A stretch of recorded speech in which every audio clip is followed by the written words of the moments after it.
And the winner is... Arctic Monkeys! That subscriber content, eh? That subscriber content, it just won't go away. It might hibernate from time to time and sink back into the swamp. I think the cyclical nature of the universe in which it exists demands it adheres to some of its rules. But it's always waiting there, just around the corner, ready to make its way into your ears and smash through the gated payment system, sounding better than ever. And there's nothing you can do about it.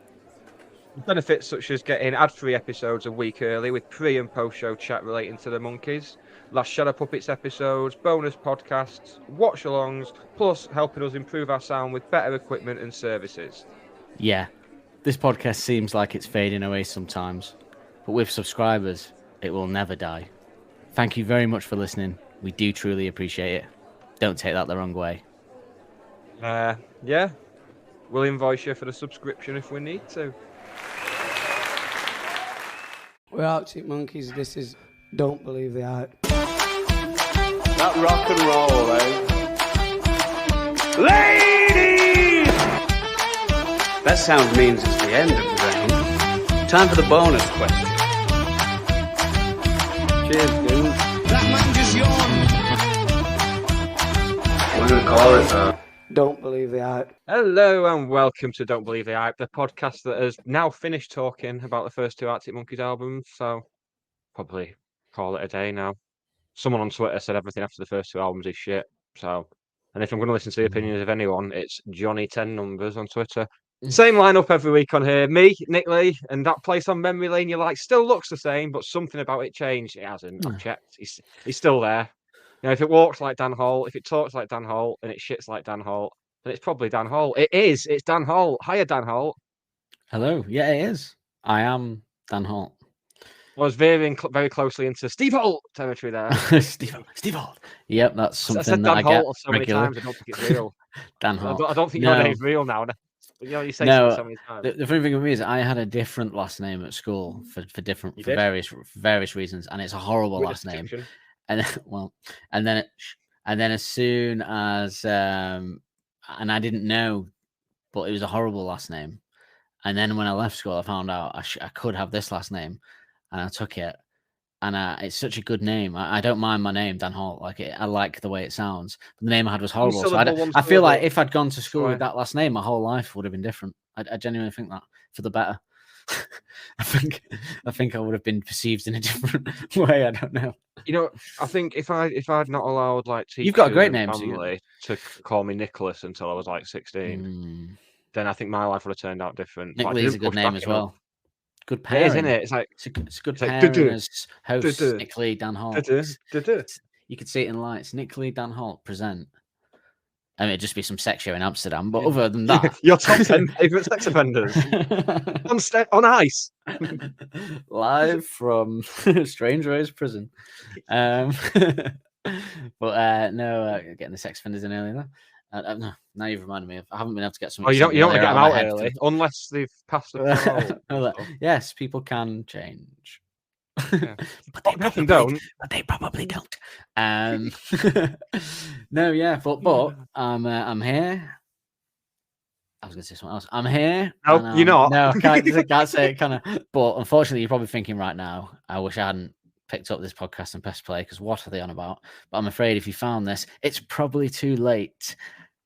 It's tonight's track that we'll be discussing. Well, of two tracks, you can have two shorter episodes slipped into your purse. Slips into your feed. Yeah, that's the word, not purse. I mean, it sounds very sinister, doesn't purse it? is right down the list. It's like we're following people around, just slipping it in and walking off to all of our listeners. Not slipping it in and walking off, like slipping in the cassette to walking off. But if you found this, it's probably too late. It's our first episode tonight, and then we're doing Temptation Greets Like Your Naughty Friend next. But that's a whole different story, literally. But two short episodes, because we didn't feel like we could sustain 2 full episodes on. Yeah, I don't want to talk about it for 2 hours, do we? If you have found this, it's not too late to go in the episode description and find all our links. You can that's cool, isn't it? You can follow us on Instagram, TikTok, Facebook, Twitter, or X, as it's now called, annoyingly. I mean, just taking out. Oh yeah, just taking out more what on I that did, later. and just an extension of what I did, really. But anyway, Well, shall we? Wait, no, call that. It's all synergy, mate. Synergy. I'm bouncing. Here's the question that I have for you. Number one, do we have a live version of the song? I can confirm. Number one, check. Excellent. Check, please. Hopefully not. You want to stick around. Two, what's going on? Two, are we listening to the full version of it because it's short? And I imagine the live version is even shorter than the recorded version. I would imagine. You thought right on several counts at once. If I know the band that in 2007 at Leeds Festival or 2006 at Leeds Festival, whenever it was, that my mum walked into the living room and went, they play a bit fast, don't they? Then they will be playing this a bit shorter than that, I would imagine. Yeah, the 21st century's answer to George Formby. Let's have a listen.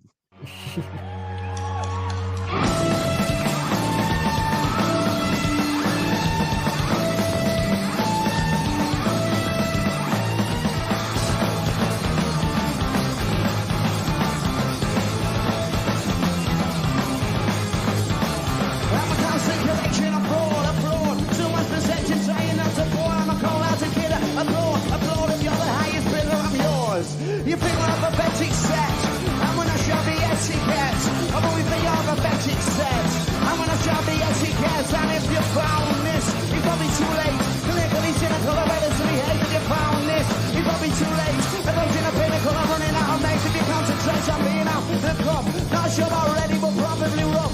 Right and honesty isn't enough, and it's nothing on the early stuff.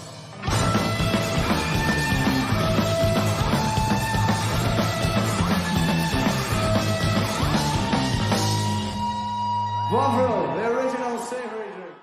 I smell the Brianstorm drums happening next. Yes, you do indeed. Correct. That's from May the 28th, 2007 at Pink Pop Festival in Landgraf, Netherlands. That was the 8th track on the set list. Sandwiched in between Dance Floor and, you guessed, Dan, Brianstorm. Yes, it was the Brianstorm drums coming in I next. could just tell Helders was getting ready to do. Yeah. I could just see it happening. Speaking of Helders, I know I say this pretty much every week, but very good live there. Those drums, absolutely banging. All round, but I feel like that's post him seeing the famous story of him seeing the Queens of the Stone Age at a festival in between albums and realizing he needs to hit the drums harder, even though he was already hitting them pretty hard at that point. But he needed to hit them even harder, and he is hitting those drums hard there. Not just speed, accuracy, and creativity, but also absolutely pommeling them. But shall we have some information on that tune? Much better live, that, I think, actually. Much prefer it live than... I like it, but I like the live version a lot. It's just fun, innit? Good crowd, razor. Yeah. Information action ratio. Ain't that the place to go? You felt like you were going somewhere, but it turned out you weren't. No, usually that's what I thought about my life. Right, so if you found this, It's Probably Too Late is the first B-side on the Brianstorm single, and unusually it opens the track listing, which is normally reserved for the actual single release track. Even weirder because it's the first single, so the song was released 3 weeks before the album of the 2nd of April 2007. So for the lead single to not be the opening track almost makes it EP-esque. Which is funny because Who the Fuck Are We wasn't allowed to be a single as it had just one extra track than this single does, yeah. That is unusual, isn't it? But although it may open the single because it seems this song was considered for the opening of the album. Mr. Matthew Helders III said they thought about opening the album with something silly like strings. Oh, just you wait, Matthew. It's coming. But they decided just to go the no-nonsense route and just start with Brianstorm instead. So maybe they said, let's at least open the single with that idea. Maybe that was the reason. I can imagine that being the case. The song is a mere 1 minute and 34 seconds long, making it the third shortest Arctic Monkeys song, with, if you remember, Sticking to the Floor being the shortest, which is funny because we couldn't find an instrumental version of this track for the opening of this pod for subscribers or for our listening to make notes at home. But there was an instrumental for Sticking to the Floor, if I recall. So someone bothered for that, but didn't bother for this. Weird. But okay, so this is the third shortest Arctic Monkeys song. Second till Floor is the first. Should we play the bonus round jingle? You know I where it's mean, going. we might as well. I don't have a clue, but we might as well. That sound means it's the end of the round. Time for the bonus question. So what's sandwiched in the middle there is the second shortest thing. I can see you Googling. Yeah, you're not going to fool me, son. I'm making notes. Thank you very much. Yeah, Someone making has to notes make into notes for the Google. episode description, don't they? I genuinely don't know. Genuinely. Give me an era. It's going to be a B-side, Humbug. isn't it? Humbug B-side. There you Oh, go. for fuck's sake. It's narrowed it down, but not. I can't. Oh, Sketchhead. No, unfortunately not. It was. I haven't got my strange. Yeah, I would have done a few more before I got to that, I think. I love that song. I It's don't- got one of my yeah. favorite Alex lyrics in it as well. But we'll get to that in due course. You know which one it is? Do you know which one it is? Does it involve a garment of clothing? It doesn't involve the gamma. Yeah. Okay, excellent. Yeah. But yeah, it has 3.7 million streams on Spot. This one has 3.7 million streams on Spotify, which is quite the drop down from last week, obviously, with 505 being 1.2 billion, but yeah, quite significantly a drop down. Yeah, but to be expected, really. It is 120 beats per minute and is in the key of E minor. Other key tracks in E minor are the song that turned Dave Grohl from one of the coolest guys ever into everybody's favorite rock dad. It's Best of You by Foo Fighters. Summertime Sadness by former pop star Lana Del Rey, who is still preparing and serving waffles in your local neighborhood. There you go. Have you seen that story? Very strange. I thought you were going to say it's still preparing for her Glastonbury set. She was like 45 minutes late. No, after they turned the lights off, she gave up and started. Have you not seen? She's working in some LA waffle house serving waffles or whatever. It's very bizarre. At first, I thought it was a PR stunt, but she seems to be there too much now. I don't know. Yeah, it's really weird now, yeah. She just gave up after they full turned the Leslie light. Knope. Cut her off at Glastonbury and she went, fuck this industry. Back to selling waffles where I was happy. Simple life sometimes is the best. I suppose already being a millionaire will take the sting out of having to be poor selling waffles, won't it? It's like I'd probably have the opposite effect for me, though, where I undercover wouldn't really wake up in the morning and go, I really don't want to go to work today, and go, oh, remember, I'm a millionaire pop star. I don't have to.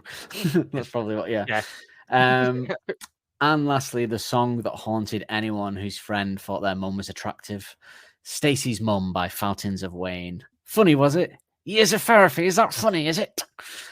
This song has been played live in a surprisingly high 30 times. I don't think it'd be 30, but there you go. Firstly, on April 9th, 2007 at the Southampton Guildhall, Southampton. And lastly, usually where the Southampton Guildhall is found.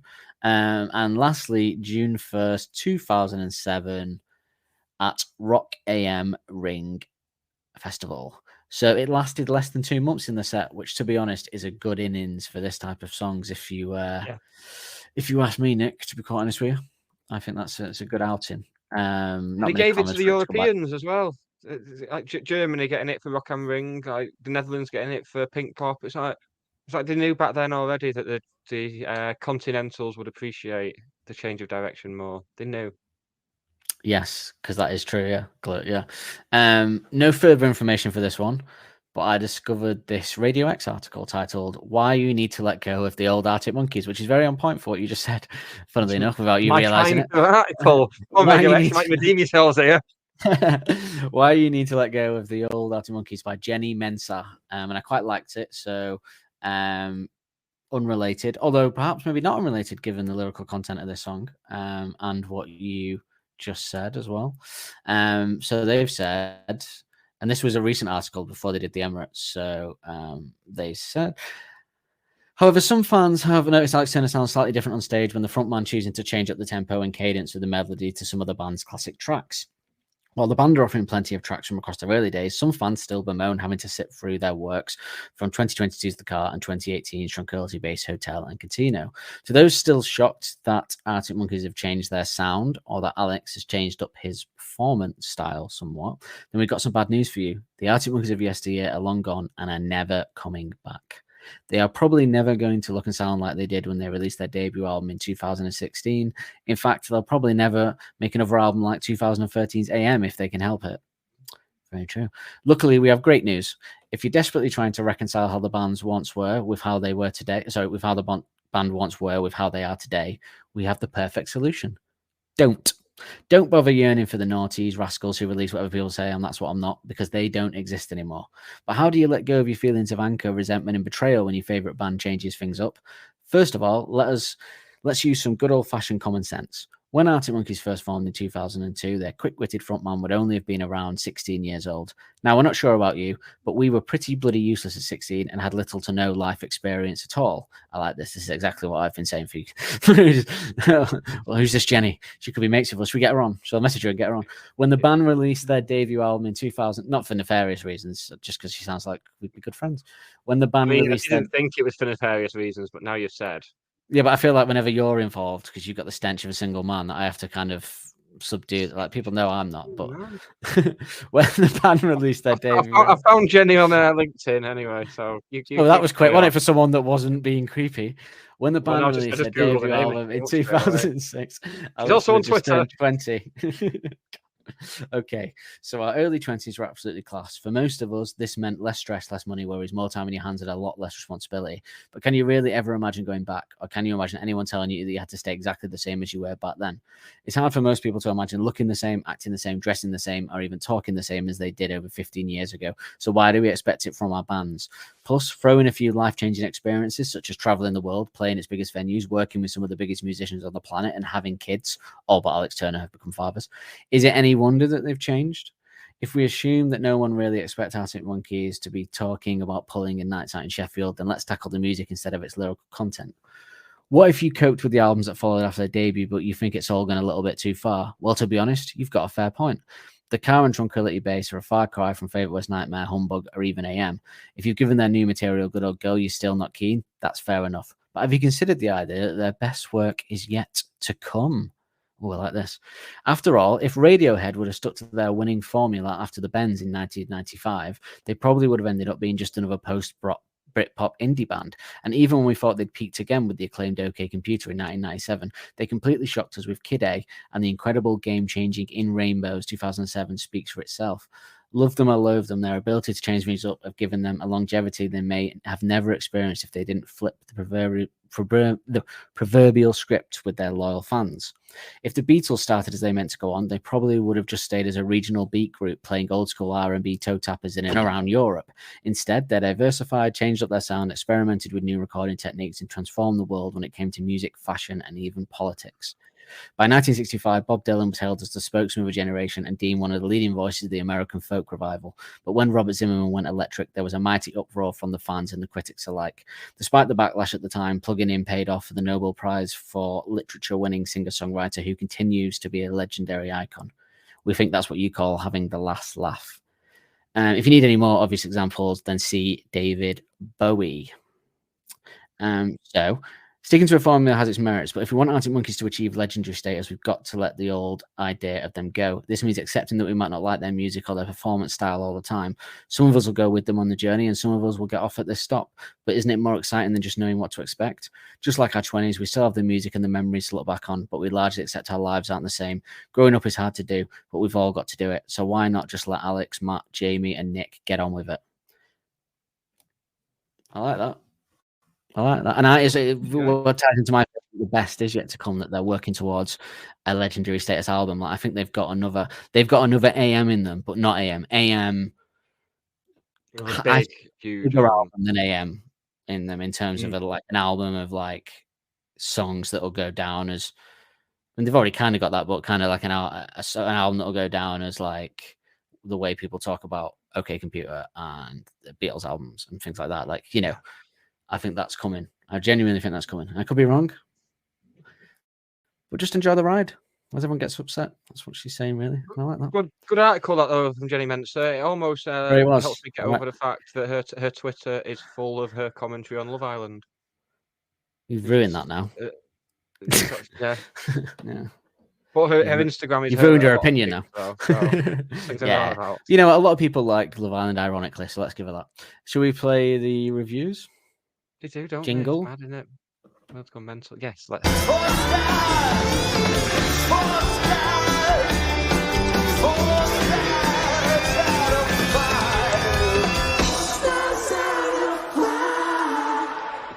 to put it in context, the way you feel about people that watch Love Island, and I feel pretty much the same way, is the way I feel about people that like Harry Styles and Taylor Swift. So not Taylor Swift as much, but more Harry Styles. So yeah, just to put it into context, that's how you feel about them. It's how I feel about you. I don't listen to them night after night and tweet about them though. Whereas people watch, I can forgive you like 7 nights because you've got so Good many of you, other thanks. redeeming qualities, but those other Yeah. people usually don't. So, but not many reviews as you can imagine for this one, but I did find a blog by The Physical Jerk. So I've gone to blogs for this one. The band channeled unimaginable pressure up following up their smash debut into a blistering minute and a half tackling self-doubt and imposter syndrome. It begins with uncanny waltzing strings before Matt Helders propels the track into a screeching, shredding monster with a speed metal drumline. Then Turner unleashes 4 couplets that would obliterate every other song ever written about industry pressures and the perils of making it big. It's scathing, painful, on-the-nose stuff delivered with breathless frustration at breakneck speed. The song only lets up when Turner is seemingly out of air, leaving just enough room for a lacerating riff by Jamie Cook. Almost every element of this track could be repurposed to great effect at some point on Favourite Worst Nightmare. But if you found this, it's probably too late. Manages to marry them together to reach a level of exhilaration seldom matched by the band. And Nailed it. Yeah, over to the perhaps a little bit too fond of it, one might say. But over to the enemy's greatest, list. They put this at number 99, so right there at the end, near enough. Saying on this so-so B-side, scatterbrain melodies fight for dominance in a pretty claustrophobic space. There is a lot going on here. That's it. That's all they had to say. So this one, how do you feel about this one? Yes, I mean it's just all is what right, it is, isn't it? Is what it is. Yeah, Isn't it? yeah. Lyrically and thematically, shades of vampires, shades of Who the Fuck Are Arctic Monkeys, and then musically, it's anyone's game. But I'm getting Plastic Tramp, I'm getting Pretty Visitors early on, like an album ahead. How about you? Yeah, I think it was interesting to first hear it because we'd never I was very surprised because like we say it was pre-album. And it was like we'd only heard Brianstorm, I think, when this came out. Maybe Teddy Picker, I don't know, but I think it was just Brianstorm. And then you hear this first and then Brianstorm, and you think, oh, what's this album? And so you kind of had a perception of what the album was going to be, which Brianstorm aside, up until This House is a Circus, the album doesn't really have. Like, there's 3 tracks aside, which are probably This House is a Circus, Brianstorm, If You're There, Beware. The rest of the album doesn't really sound like this at all, but I had assumed that this is what the album was going to sound like, I think. But yeah, it was different, and I like it. I like it as a little, it's a cool little rock song, and it looked good live though. I don't think I've ever seen it live. I can't remember, but I don't think so. No, obviously not. If it was only that time, yeah. But yeah, it looked like it was a little fun tune live. It's got a good message as we get to the lyrics, but. I couldn't find any info on where the strings came from, and I know you couldn't either. I even tried Shazamming them by playing it on my computer, and it just came up with this song. So, but we were speaking about Blur in the pre-show chat. If anyone wants to become a subscriber, on Patreon, Spotify, or Apple Podcasts, then we always talk about music in the pre-show chat, and we did a little rundown of the Blur's new album, The Ballad of Darwin. Because Damon Albarn has been quite vocal about his Alex Turner Arctic Monkeys related influences on this one, and it's produced by James Ford. But I feel like the opening to this and the way it comes in is very Blur-like, actually, to be honest, with those kind of strings and then a song coming in. Reminded me of a Blur Zoom.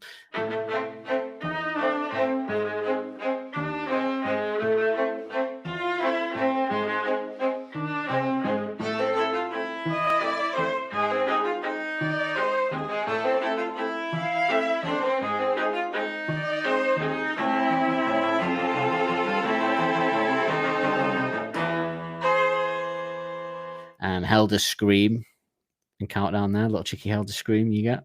Yeah. Always good. Yeah, I mean, the lead, I guess, is what was very unlike them, the lead guitar. Like, it feels like them now because we have the context of everything that's to come in the next album or so. But at the time, no, it felt like, I suppose, a little bit Queens of the Stone Age, I guess, a little bit, which kind of makes sense for what was to come, but...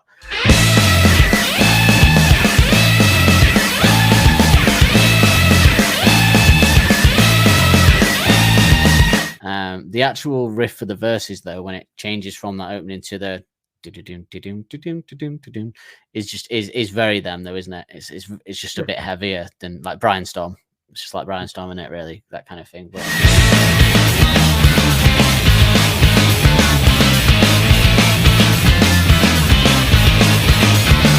yeah, I mean, what can you say? That I love the drums in the verses, so good. He's really going for it, like we said on the live one. Bass is pretty banging as well. Nick's first. This was the first track we heard of Nick, technically, of the one he'd written. No, sorry, second track we'd heard of Nick. So yeah, bass pretty banging. It's just a fun tune, isn't it? It's got a good. At the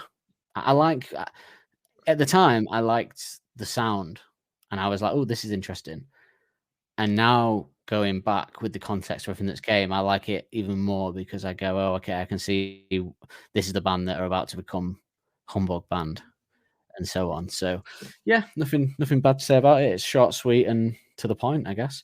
Yeah. Well, the lyrics, so you've alluded kind of to it there. What do you think this one is about? I wrote imposter syndrome down, which was the same phrase that came up in the blog you just read in the review section. But it's very much that, just again, the we'll stick to our guns motto that was set out in Who the Fuck Are Arctic Monkeys. It's very much that. But a bit more, almost a bit more thoughtful, almost a bit unsure in this one compared to Arctic Monkeys, where it's all, this is what's happening, this is what we think about it. Arctic Monkeys is almost a like sticking two fingers, isn't it? Yeah. Well, this one is almost like a stream of consciousness, like thinking out loud. A bit more like the sort of what we've heard on the album, I guess, about Fame and stuff, and some of the This House is a Circus stuff and that. Like, I think actually specifically, you're right, the imposter syndrome and that. But I actually think specifically, perhaps the fear of bringing out a second album, a follow up, because everyone always says following up an amazing first album with a second album is like terrifying, and the fear of that follow up and the pressure and how it'll be perceived. That's what I think the song's about, because he says someone's perception, trying not to bore, I'm a cold-hearted kidder, applaud if you're the highest bidder, I'm yours. So for me, that's like trying not to bore people with their perception. So he plays the part of that cold, sarcastic, that kind of thing he was doing at the time, kind of Liam Gallagher-esque type. And they applaud and lap it up, his kind of like catty comments and stuff like that, and him trying to seemingly be outside the industry and that kind of performance. And I think that highest bidder, I'm yours, is like saying he'll do what he needs to do to please the crowd, almost, with him doing that and get a clap for it. It's funny because they've never done what we expected. We always say they never do what we expect them to do, and they never do stuff for the sake of it, and they've always had those mantras. But I think maybe internally, Alex feels like he does, in his performance as a frontman, sometimes please the gallery or do what's kind of expected of him, which I think he's now stopped doing and let go of, and he's just doing what he wants to do quite clearly, which is nice, actually, I think. Yeah, he's not second guessing it. Can I break, just to give you some breaking news here? A little bit of on the spot research that I've done, and I've solved the mystery of the classical music at the start. You certainly can. Come in, breaking it. I might edit in a little breaking news thing here.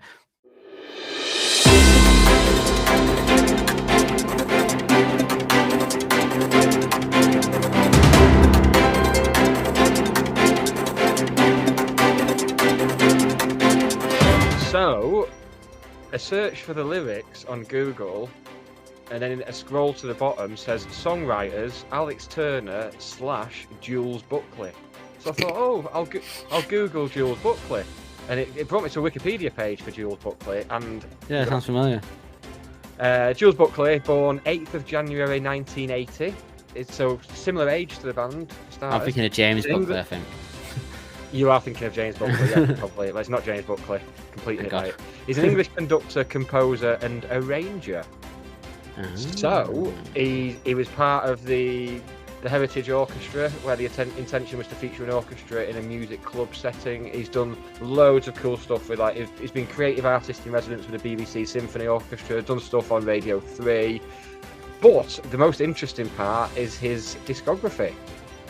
And there's an interesting one in 2007, If You Found This, It's Probably Too Late with Arctic Monkeys. Now, he also has a credit for the year before for Baby I'm Yours. So he must have arranged the orchestral movements for that. Why is he not credited officially anywhere else then? That's odd, isn't it? Very strange. But looking at his... Let's have a look. Other collaborations have included projects with Tori Amos, Basement Jaxx, Massive Attack, Arctic Monkeys, John Cale from the Velvet Underground, Paul Weller, Emily Sandé, Dizzy Rascal, who'll come up very soon, Jamie Cullum. Yeah, so that's... I'm so glad we've solved that, and he's done some really, really cool stuff. He's been involved with doing the BBC proms quite a lot, and he does a lot of these like classic dance music link ups that you see now. So it'd be like Ibiza classics orchestrated and that sort of thing. So he does a fair bit of that by the looks of it. Good on him. Very good, very interesting. Well, that's good. Yeah, because I didn't. I'm made it up was a with mystery. that. I'm gonna call it a night now. Right, well, see you later. Yeah, I mean, generally we don't really need you, so that's all right if you want to go. But there was a minute there where my heart stopped when you went and it collaborated, and one of the credits, and you went Alex Turner / and then you paused, and I thought, is the end of that sentence / Is that who's going to have done this? You did too long a pause, and I thought, hang on. Alex Turner / did the strings for this one. I mean, don't you feel stupid for telling me off for being on Google earlier now? Not really. That we were in a very specific bonus round moment where you're not allowed to cheat. So I think the fact that I wasn't cheating, I was finding the answer. I know, but I'm not. If you all right, so if you were on right, so you're in the middle of fucking an episode of Pointless, and you get your phone out, and Alexander goes, "Oh, cheat," and then you go, "Well, actually, my wife found out my wife's dead. Don't you feel silly now, Alexander?" And you go, "Well, no, comfortable. Well, no, because in the context of this, I'm supposed to notice that you're on your phone. So no, I don't feel sorry about it, and I'm glad your wife's dead. Now get off my stage." It's changed since Richard left. I just gone really downhill. but no, yeah. So no, I don't feel sorry, because if you're in a bonus round, if I told you off for going on that when we were just in the middle of the pod, then yeah. But no, it was a specific bonus round, so no, I got to catch cheaters out. I think the long and short of it is well done, Nick. I think. Well, yeah, very good information. Can I get a sticker? Yeah. A train ticket. Got a train ticket. I'll just stick that. Oh, that's a shame. Where's the train ticket for? It's Stockport to... Oh, fuck it. For everyone listening, we'll leave that as a treat for the subscribers, actually. That. Yeah. Valid for one journey from Stockport to Poynton, 16th of June, 2023. For the old job. For the old job. Yeah. Are they claim backable expenses? No, they're not. No. That's a shame. No. That is a shame.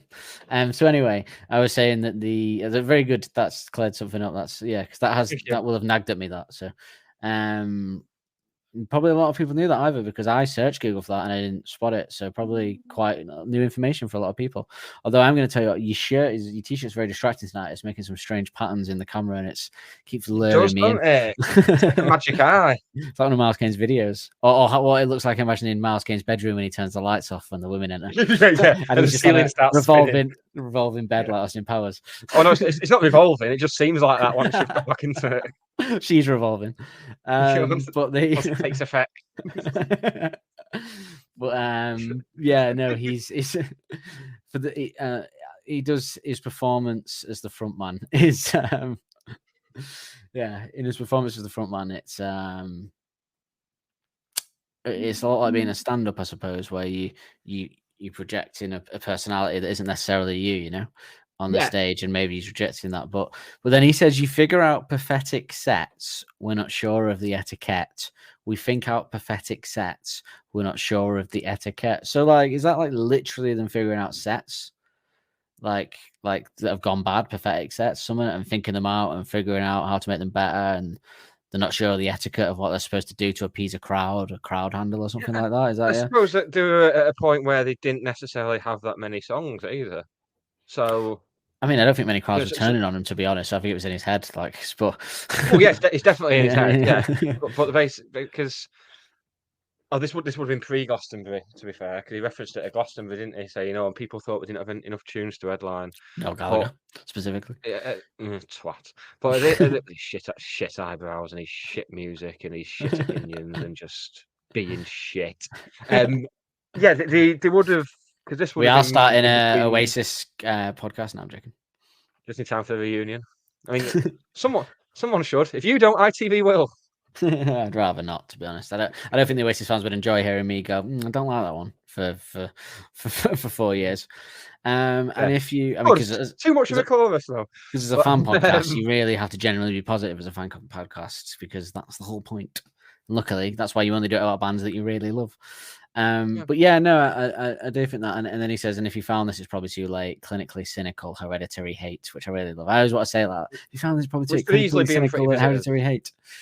Yeah, I've always thought as like if this is what I mean about it being about this album, about the phase of releasing the album. It's like I always thought as if you found this follow up that's different to the first one and might not be as good, it's probably too late to go back. You might hate them now or something, which is quite obviously because people are clinically cynical and have hereditary hate, or that's the band being cynical of their own work, and hereditary self-hate coming in.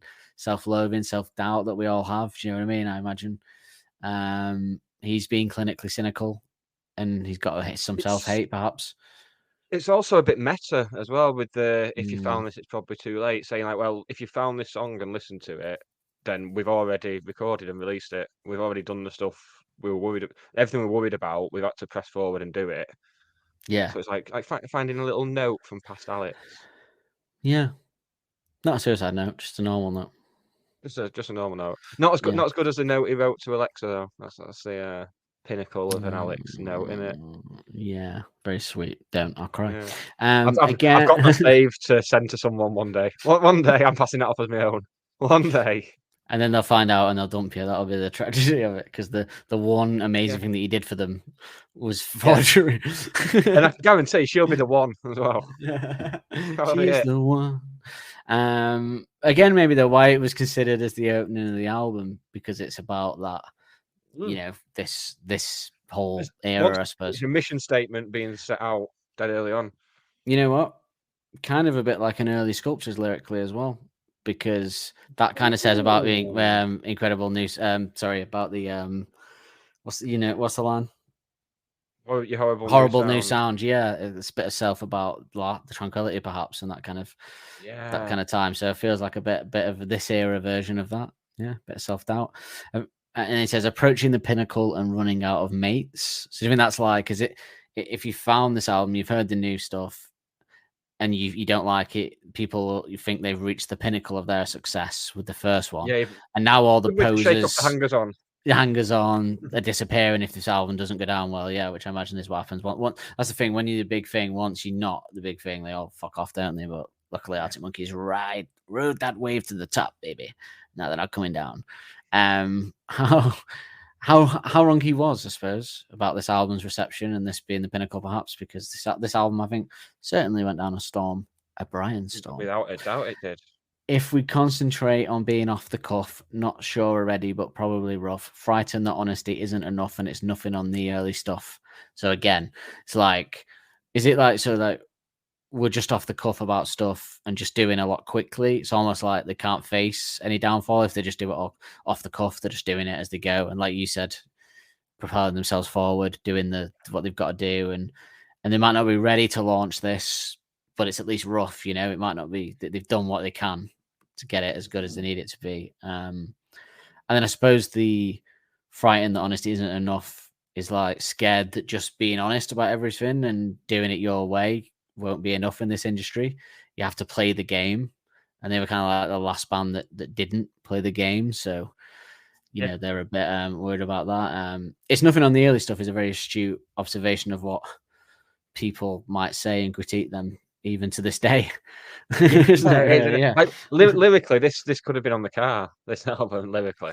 Yeah, well, I mean, that's why I thought that article as well rang true with these lyrics, because of stuff like that, about letting go of the past, because, even to this day, I mean, I must hear every time Arctic Monkeys do anything in comment sections must be nothing, not as good as the early days or whatever. Basically people still use the phrase it's not as good as the early stuff. So yeah. Well, I mean, I said that I was one of them wankers who said that when the first album came out. I was like, oh, not as good as Boardwalk, that was it. And then I grew up. Well, I mean, it's definitely better than Boardwalk. I mean, yeah. Well, at the time when you want to be a gatekeeper about these things, and you're just like, yeah, I mean, the album's good, but you really want the demos, that's where the real rawness is. There was a lot of people that were upset with the album because it had just all the songs that were on Beneath the Boardwalk, and people wanted new stuff. But that's how it works. If you're gonna get in that early, yeah. If you're gonna get it that early, then there's a lot of people that won't have heard them that didn't get Beneath the Boardwalk. So yeah, you can't get in a band that early and then moan that the first album features a load of songs that you've already heard. It's like nobody has first album material and then bins it all and just does a whole new album for the first album. That's not how it works, because that first album, that material's got them signed. So you won't be able to turn around to the label and go, we're not going to record any of those songs that you like. We're going to go and do something else, actually. We want to sign you so you can produce these great songs properly. Is how it tends to work. I mean, we're going to put them in the bin. Start again. People getting that deep into the demos and stuff like that, maybe should have... no one's going off to one side listening to the Hard-Fi demos, are they? And then when they bring them out on the album, they're going, oh no! I've already heard even from the start, people whinging at these types of bands that are seminal. It's outrageous. But no, that's it. That's the lyrics. I think, it's a cool tune about a bit of self-doubt about the new era, and perfect to open the new era with. In terms of the band, not us. We're well deep, but perfect for the band to open that single with it. Pretty much, yeah.